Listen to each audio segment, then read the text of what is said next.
मेरा नाम संजय है। मेरी शादी को अभी 4 महीने ही हुए हैं। मेरी पत्नी स्वाति बहुत सुंदर है।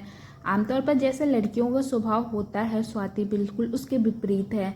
मेरी पत्नी बहुत कम बोलती है, उसका स्वभाव ही कुछ ऐसा है, थोड़े अलग स्वभाव की है। अभी शादी को सिर्फ 4 महीने ही हुए, तो मैं कोशिश कर रहा हूँ उसे समझने की।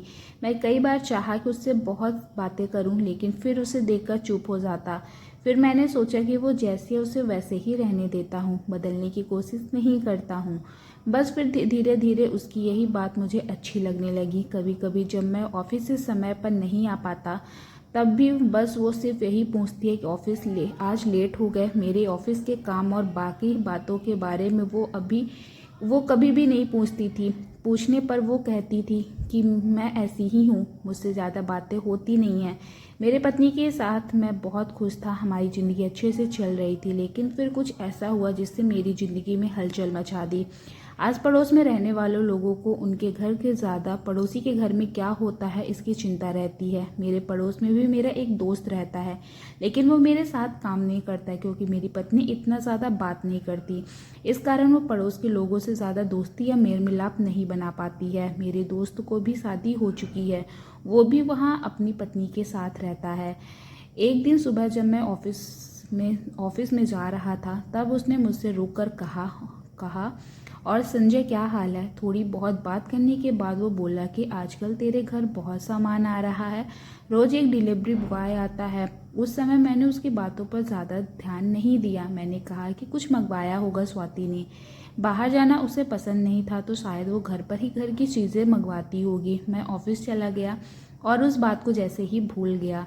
घर वापस आकर मैं स्वाति से इस बारे में बात करना भी भूल गया। सच कहूँ तो उस समय मुझे लगा कि इसके बारे में क्या पूछना, लेकिन जैसा ही मैंने कहा आपके घर में क्या हो रहा है यह आपसे ज़्यादा पड़ोसियों को पता होता है, मेरा वो दोस्त मुझसे 3 दिन बाद फिर रोककर यही बात करता है। इस बार उसका तरीका पहले से कुछ ज़्यादा अलग था। उसने मुझसे कहा, संजय वो डिलीवरी बॉय पहचान का है क्या, रोज़ दोपहर आता है। इस बार मुझे थोड़ा सा एहसास हुआ कि आखिर वो कहना क्या चाह रहा है। जब मैं ऑफिस में काम कर रहा था, तब भी मैं उसके बारे में सोच रहा था। आमतौर पर मैं अपनी पत्नी को ऑफिस से तभी कॉल करता हूँ जब मैं लेट हो जाने वाला होता हूँ, लेकिन उस दिन मैंने उसे फ़ोन किया, वो भी दोपहर के समय। मेरे 2 बार फ़ोन करने के बाद भी मेरी पत्नी ने फ़ोन नहीं उठाया। मैं अपने काम में लग गया, लेकिन मेरे मन में कई विचार उठने लगे। मैं अपना काम करने लगा। करीब 2 घंटे बाद मेरी पत्नी का फ़ोन आया। बोली कि फ़ोन कहीं रखा था, पता ही नहीं चला कि आपका फ़ोन आया है। उसने पूछा क्यों फ़ोन किया। मैंने कहा कुछ नहीं, आकर ही बात करता हूँ। शाम को मैं घर आया। मैं चाहता था कि मेरी पत्नी से सीधा सीधा पूछ लूँ, लेकिन मैं वो नहीं कर पाया। मैंने उससे पूछा कि कुछ शॉपिंग कर रही हो क्या ऑनलाइन। उसने कहा नहीं। मैं आगे कुछ पूछता, लेकिन वो उठकर वहाँ से किचन में चली गई। शादी को अभी 4 महीने ही हुए हैं। मेरी पत्नी को समझने की कोशिश कर रहा था कि यह एक अलग ही बात मेरे जहन में अपना घर बनाने लगी। अब मुझे मेरी पत्नी के स्वभाव पे भी शक होने लगा। मुझे लगने लगा कि कहीं उसका कम बोलना इसीलिए तो नहीं कि वो मुझे पसंद नहीं करती। शादी अरेंज मैरिज थी, कहीं ऐसा तो नहीं कि वो मुझसे शादी ही नहीं करना चाहती थी। जो बातें उसकी मुझे अच्छी लगती थी, उन्हीं बातों के लिए अब मेरे मन में सवाल उठने लगे। यह सवाल मेरे ही नहीं बल्कि आस पड़ोस के लोगों के मन में भी होंगे। मेरा अब ऑफिस के काम से मन नहीं लग रहा था। मैंने सोचा नहीं था कि मुझे ऐसा कुछ करना पड़ेगा। मैंने फैसला किया कि मैं ऑफिस से जल्दी घर आ जाऊंगा। उस दिन मैं मेरी पत्नी को बिना बताए ऑफिस से दोपहर को निकल गया। मैं सीढ़ियों से अपने फ्लैट की ओर जा रहा था और सोच रहा था कि जो मैं सोच रहा हूँ कुछ ऐसा ना हो। मैं अपने फ्लैट के दरवाजे पर पहुँचने वाला ही था, तभी मेरे घर में एक लड़का जो एक की डिलीवरी बॉय था निकला और सीढ़ियों से नीचे जाने लगा। लड़का करीब 20 साल का होगा। अब मैं वहीं सीढ़ियों पर सोच में पड़ गया। बाकी की थोड़ी सी सीढ़ियाँ मुझसे चढ़ी नहीं जा रही थी। अब मैंने सोचा था कि आज हाँ या ना में नहीं, आज पूरी बात होगी।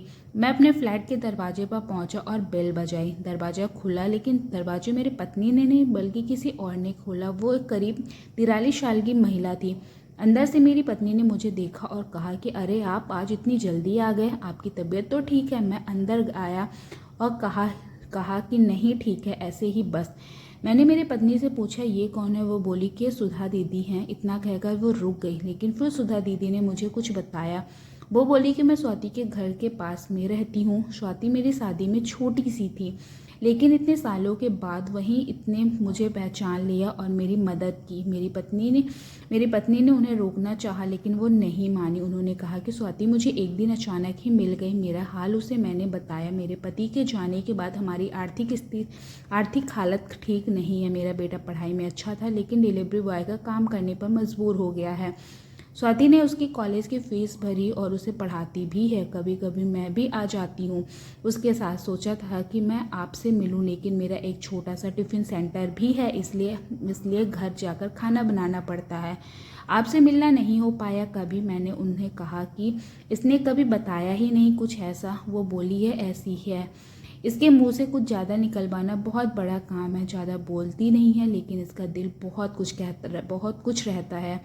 मुझे जैसे अपने इस स्वभाव के कारण आप घमंडी या मर आने लगी सकती है, लेकिन इसकी थी अच्छे से जानता हूँ कि वो ही बता सकता है इसके दिल कितना साफ है। उनकी यह बात मुझे सीधे लगी। मैंने आके कुछ और सोचा था। उसके जाने के बाद मैंने स्वाति से बात की और कहा कि तुमने कभी बताया नहीं। वो बोली कि क्या बताती, जीवन है, यह सब तो होता रहता है। हम क्या किसी की मदद करेंगे, तब सब करने वाले तो वो हैं। मेरी पत्नी को मैं समझ गया, लेकिन अब मैं ज़्यादा कोशिश करता हूँ उससे ज़्यादा से ज़्यादा बात करने की। दिन भर में क्या किया यह तो ज़रूर उससे पूछता हूँ। दोस्तों, उम्मीद करती हूँ आपको हमारी कहानी पसंद आई होगी। कहानी पसंद आई है तो वीडियो को लाइक करें, चैनल पर नए हैं तो सब्सक्राइब करें और हाँ, नोटिफिकेशन बेल ज़रूर दबाएं ताकि अगली अपडेट सबसे पहले आपको मिले।